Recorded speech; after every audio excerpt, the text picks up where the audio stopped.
जय श्रीमन्नारायण। राधे राधे। आप सभी का दिन शुभ और मंगलमय हो।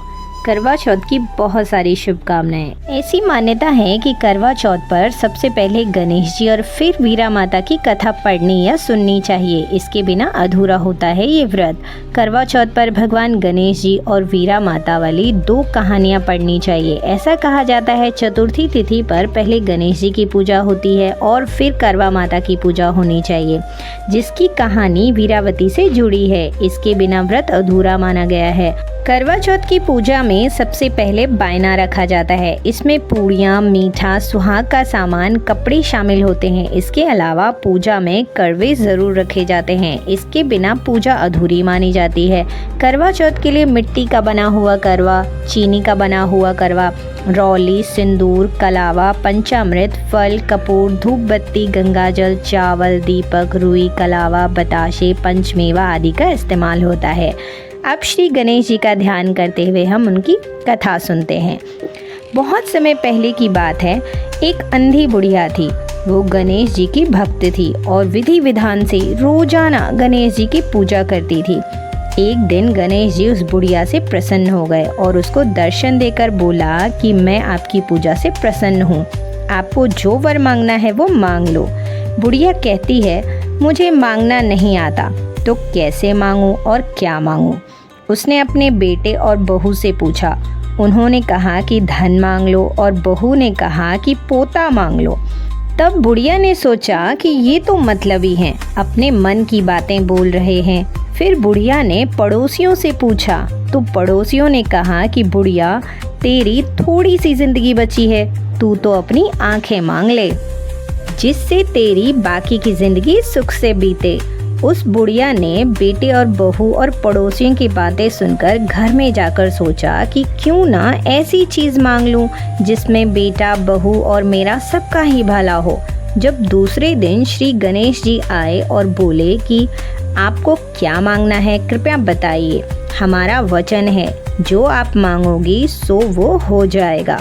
गणेश जी के वचन सुनकर बुढ़िया बोली, हे गणराज, यदि आप मुझ पर प्रसन्न हैं तो मुझे 9 करोड़ की माया दें, निरोगी काया दें, अमर सुहाग दें, आँखों में प्रकाश दें, नाती पोते दें और समस्त परिवार को सुख दें, फिर अंत में मोक्ष दें। बुढ़िया की बात सुनकर गणेश जी बोले, बुढ़िया माँ, तूने तो मुझे ठग लिया। और तथास्तु कहकर गणेश जी अंतर ध्यान हो गए। हे गणेश जी, जैसे बुढ़िया माँ को मांगे अनुसार आपने सब कुछ दिया, वैसे ही सबको देना। बोलिए गणपति भगवान की जय। अब हम सुनेंगे वीरावती की कथा। करवा चौथ व्रत कथा के अनुसार एक समय की बात है। एक साहूकार की वीरावती नाम की एक बेटी थी। उसके 7 भाई थे। जब उसने पहली बार करवा चौथ का व्रत रखा तो दिन भर भूखी प्यासी रहने से वह बहुत कमज़ोर हो गई। भाइयों से बहन की ऐसी हालत देखी ना गई। वो उसे बहुत प्यार करते थे। अपनी बहन का व्रत खुलवाने के लिए भाइयों ने युक्ति सोची। उन्होंने पहाड़ी पर दीपक जलाकर चांद जैसा दृश्य बना दिया। वीरावती ने उसे सचमुच में चांद निकल आया है और भाभियों से बोला, व्रत खोल लो, चांद निकल आया है। भाभियों ने कहा कि तुम खोलो, हम तो चांद निकलने पर खोलेंगे। लेकिन वीरावती भाइयों की बात में आ गई और उसने व्रत खोल लिया। इससे उसके पति की मृत्यु हो गई। यह देखकर वह बहुत दुखी हुई और सच्चे मन से माँ पार्वती की पूजा करने लगी।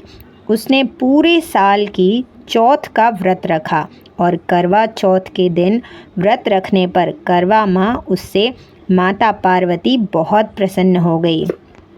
करवा माँ माता पार्वती का ही स्वरूप हैं। उसकी कठोर भक्ति को देखकर माता बहुत प्रसन्न हुई और उन्होंने उसे वरदान दिया और उसके पति को फिर से जीवित कर दिया। तब से महिलाएं श्रद्धा और विश्वास के साथ करवा चौथ का व्रत रखती हैं ताकि उनके पति की आयु लंबी हो और जीवन में खुशहाली बनी रहे। अगर आप इस चैनल पे पहली बार आए हैं तो धार्मिक कथाओं और कहानियों के लिए चैनल को सब्सक्राइब करके वीडियो को लाइक और शेयर ज़रूर कीजिएगा। जय करवा माता, जय माता पार्वती।